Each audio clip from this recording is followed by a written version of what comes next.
Sinar neon berwarna-warni menghiasi kegelapan malam di kota ini, menyembunyikan wajah sebenar Syria, negara yang telah lama mengenal erti tamadun dan peradaban. Berada di posisi strategik, Syria menjadi pusat pertemuan bangsa antara tiga benua, Asia, Eropah dan Afrika. Dikelilingi oasis Gauta, lembah Zabadani dan pergunungan Bludan, ibu kotanya Damaskus yang terletak pada ketinggian 690 meter dari aras laut merupakan penempatan manusia tertua terus dihuni manusia hingga ke hari ini. Damaskus juga disebut sebagai Damsyik yang dikatakan kombinasi kalimah Dam Syakik bermaksud darah saudara kandung. Dipercayai di daerah inilah pertama kalinya berlaku pertumpahan darah generasi awal Bani Adam, Qabil dan Habil.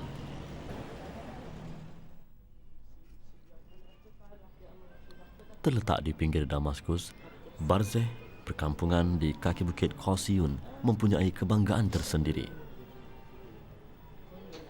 Di sinilah letaknya gua yang dipercayai oleh penduduk tempatan sebagai tempat kelahiran Nabi Ibrahim alaihissalam. Selain gua ini, tempat kelahiran baginda turut dikesan di Sanli Urfa, Turki dan di Abu Gharab, Iraq. Sekalipun banyak tempat yang dikaitkan dengan kelahiran Nabi Ibrahim, sejarah kerasulannya disepakati ulama seperti yang diriwayatkan oleh Al-Quran.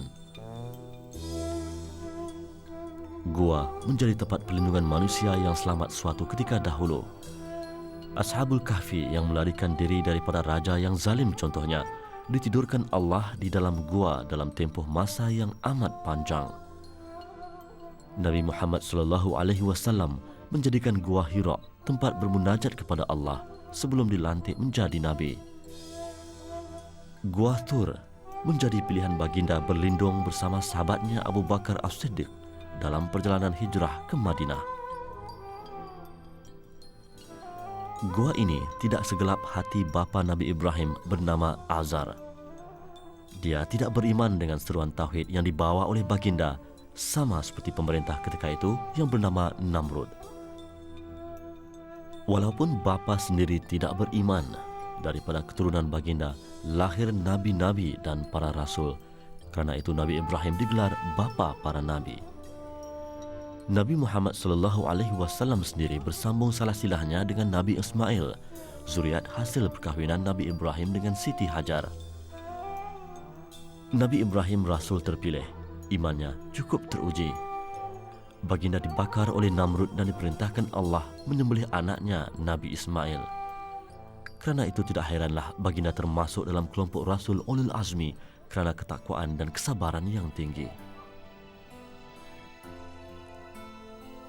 Di kawasan perkuburan As-Salihiyah di kaki Jabal Qasiyun Damaskus ini, ditemui makam seorang nabi yang namanya tersenarai dalam rangkaian 25 orang nabi yang wajib diimani. Di sini, jejak Rasul sekali lagi mengesan makam Nabi Zulkifli. Ada pendapat yang mengatakan Nabi Zulkifli anak kepada Nabi Ayub dan dilahirkan 1500 tahun sebelum Masehi di Syam. Menurut sumber sejarah, nama sebenar Nabi Zulkifli ialah Waidaya bin Adrim. Dipercayai baginda Rasul yang diutus kepada penduduk Syam dan kawasan sekitarnya. Baginda dikatakan merantau ke Iraq dan menetap di daerah Kafel, 130 km dari Baghdad. Penduduk Kafel menyatakan baginda datang ke Iraq sebagai tawanan Raja Nebuchadnezzar. Jejak Rasul pernah menemui makamnya di sana. Walaupun tempat bersemadinya Nabi Zulkifli tidak dapat dipastikan, Al-Quran ada menyebutkan betapa mulianya Nabi yang mendapat rahmat Allah itu. Nabi Zulkifli terkenal dengan ketabahan dan kesabarannya dalam berdakwah. Baginda hamba dan pesuruh Allah yang bertakwa, melaksanakan tanggungjawab memimpin umat sezamannya keluar daripada kegelapan syirik, menikmati sinar iman dengan penuh kesabaran. Dan ingatlah kisah Ismail, Idris dan Zulkifli. Semua mereka termasuk orang-orang yang sabar. Kami telah memasukkan mereka ke dalam rahmat kami. Sesungguhnya mereka orang-orang yang saleh.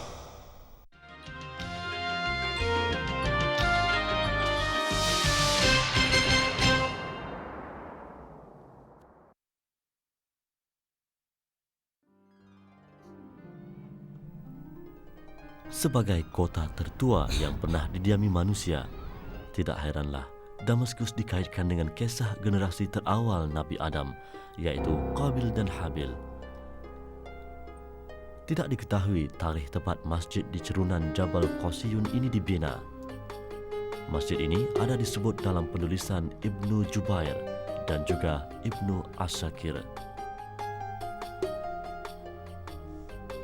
Ukiran pada dinding masjid menunjukkan ia beberapa kali dibaiki sepanjang kurun ke-17 hingga kurun ke-19 Masehi.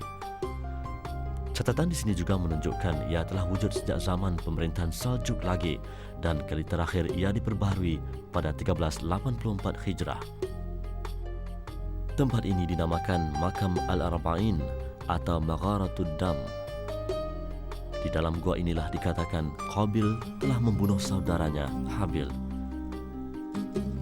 Diceritakan beberapa orang Nabi pernah mengunjunginya dan beribadat di sini, seperti Nabi Khidir, Ilyas dan Ibrahim.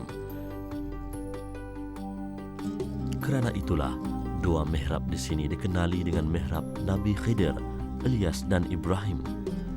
Mihrab Nabi Khidir dan Nabi Ilyas yang lebih besar terletak di sebelah kiri, manakala mihrab Nabi Ibrahim yang lebih kecil terletak bersebelahan.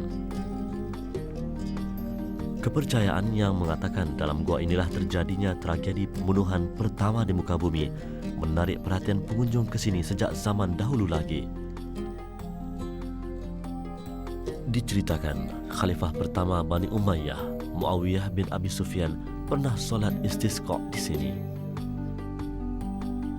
Umar Abdul Aziz juga dikatakan pernah berkunjung dan bersolat di gua ini.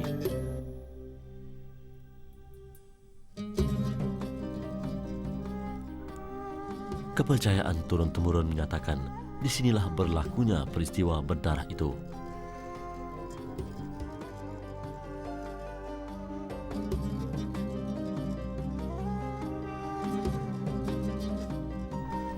Walau bagaimanapun, dua kubur yang terdapat di masjid ini sering disalah anggap sebagai makam Qabil dan Habil. Sebenarnya, ia hanyalah kubur penjaga masjid yang telah dikebumikan di sini. Al-Quran bagaimanapun mempunyai kisah yang tersendiri dan lebih diyakini walau tidak menyatakan tempat dan zaman secara terperinci. Kisah dalam Al-Quran itu dibawakan kepada manusia supaya mereka sedar dan mengambil pengajaran bagaimana lemahnya manusia tanpa hidayah dan betapa besarnya peranan iblis dalam menyesatkan Bani Adam. Tragedi pembunuhan Habil memberi peringatan kepada generasi selepasnya sebagai bukti hawa nafsu yang dipengaruhi iblis pasti mengakibatkan penyesalan yang tidak berkesudahan.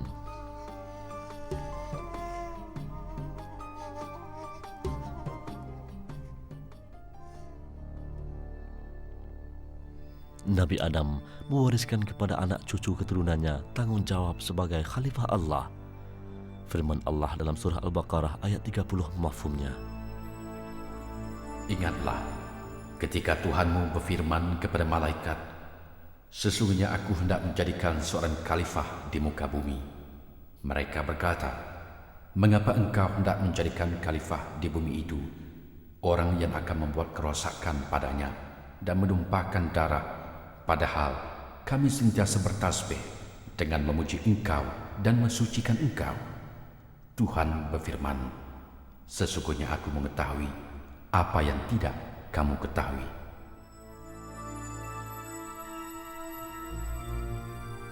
Setelah ditiupkan roh, Allah memerintahkan para malaikat bersujud di hadapan Nabi Adam sebagai penghormatan kepada baginda. Iblis menolak perintah Allah itu. Dia menyangka dia lebih mulia daripada Adam. Asal Adam hanya daripada tanah, sedangkan iblis dicipta daripada api. Keangkuhan iblis mengakibatkan kemurkaan Allah. Akibatnya, iblis diusir dari syurga. Iblis bersumpah akan menyesatkan Adam dan keturunannya. Iblis berjaya menunaikan dendamnya apabila Adam dan Hawa berjaya digoda memakan buah khuldi di syurga. Akibatnya pasangan manusia pertama itu diturunkan ke dunia.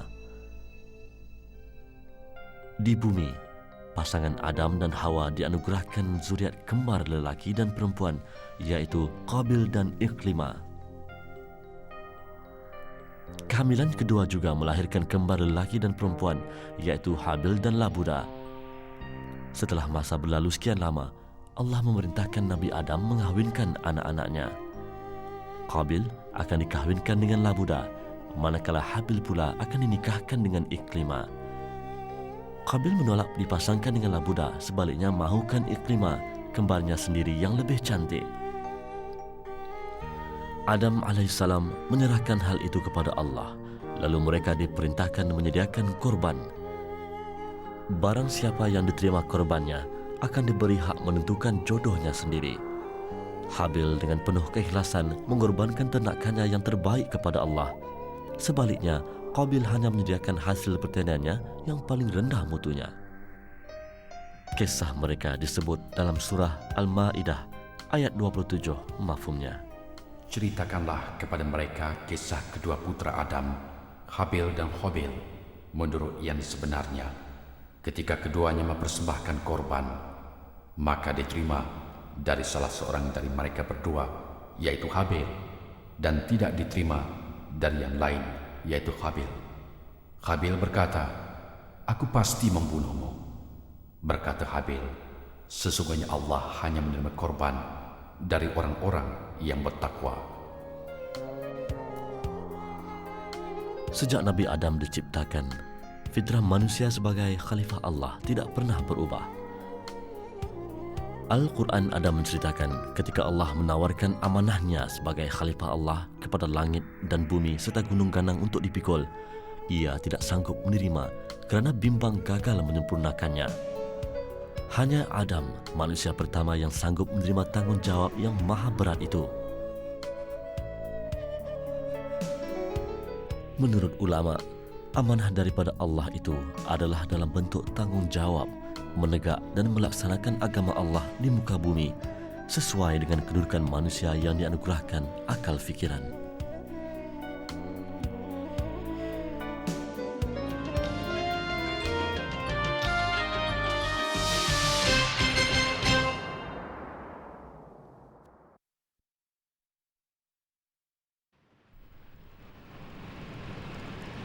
Di kawasan tanah tinggi Wadi Barada, sekitar 50 km dari Damaskus, terletak makam anak Nabi Adam yang dibunuh saudaranya sendiri. Di bawah kubah putih inilah bersembadinya jasad Habil bin Adam alaihissalam. Diceritakan mayat Habil dipikul oleh Qabil dari Jabal Qasiyun dan dikebumikan di sini.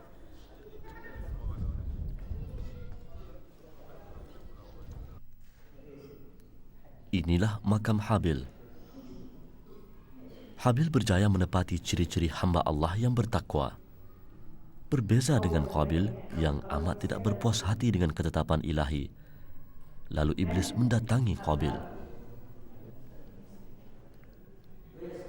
Jika di syurga iblis berjaya menghasut Adam dan Hawa memakan buah khuldi yang terlarang, Qabil pula dipengaruhi supaya menumpahkan darah saudara sendiri. Qabil bersemuka dengan Habil dengan maksud mahu membunuhnya. Habil sedikit pun tidak gentar, sebaliknya mengingatkan Qabil betapa besarnya dosa dan azab neraka. Peringatannya kepada Qabil dicatatkan dalam surah Al-Ma'idah ayat 28 hingga 29 mafhumnya.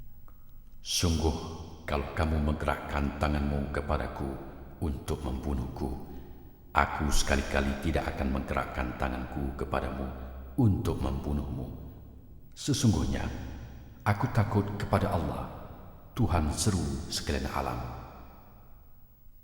Sesungguhnya, aku ingin agar kamu kembali dengan membawa dosa membunuhku dan dosamu sendiri, maka kamu akan menjadi penghuni neraka, dan yang demikian itulah pembalasan bagi orang-orang yang zalim.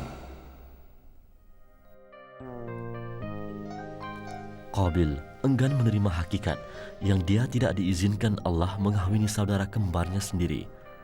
Iblis lalu mengambil kesempatan. Dibisikkan hasutan beracun, Habil mesti dihapuskan. Qabil hilang pertimbangan, kewarasannya hilang diselubungi kejahilan. Qabil menemui kesempatan yang dicari-cari. Ketika Habil sedang nyenyak tidur, Qabil mengambil seketul batu besar dan menghempaskannya ke atas kepala Habil. Lalu berakhirlah riwayat Habil. Itulah tragedi pembunuhan pertama dalam sejarah manusia di muka bumi. Disebutkan di dalam Al-Quran peristiwa berdarah itu dan bagaimana Qabil kebingungan, tidak tahu apa yang patut dilakukan dengan mayat adiknya. Qabil mengusung mayat saudaranya kemana saja dia pergi, hinggalah dengan takdir Allah, dia menyaksikan pertarungan 2 ekor burung gagak.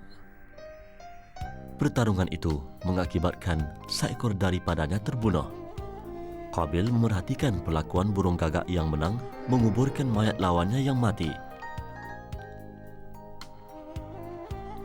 Burung itu menguis tanah dengan paruh dan kakinya hingga terbentuk lubang, lalu menolak bangkai lawannya ke dalam liang yang digali dan dikambusnya. Peristiwa itu memberi ilham kepada Qabil. Peristiwa itu mengajarnya bagaimana hendak menguruskan mayat saudaranya Habil. Al-Quran meriwayatkan peristiwa itu dalam surah Al-Ma'idah ayat 30 hingga 31, mafhumnya. Maka hawa nafsu Qabil menjadikannya menganggap mudah membunuh saudaranya. Sebab itu dibunuhnya Habil saudaranya, maka jadilah ia di antara orang-orang yang rugi. Kemudian Allah menyuruh seekor burung gagak menggali-gali bumi untuk memperlihatkan kepada Qabil bagaimana dia seharusnya menguburkan mayat saudaranya. Berkata Qabil, "Aduhai celaka aku, mengapa aku tidak mampu berbuat seperti burung gagak ini, lalu aku dapat menguburkan mayat saudaraku ini? Kerana itu, jadilah dia seorang di antara orang-orang yang menyesal." Watak Qabil mempamerkan teladan negatif. Dia menolak ketetapan Allah, tidak boleh berkahwin dengan kembarnya Ikrimah yang cantik. Apabila Allah menyuruhnya menyediakan korban tanpa keikhlasan, Qabil mengorbankan hasil pertaniannya yang buruk mutunya. Iblis pula tidak pernah memungkiri janji atau melupakan peranannya untuk terus menyesatkan keturunan Adam sejak pertama kali manusia dicipta. Habil yang bertakwa mangsa keserakahan nafsu saudaranya sendiri. Takdir Allah itu tentu ada hikmah dan falsafah yang tersembunyi. Kisah mereka memberi pengajaran yang pasti.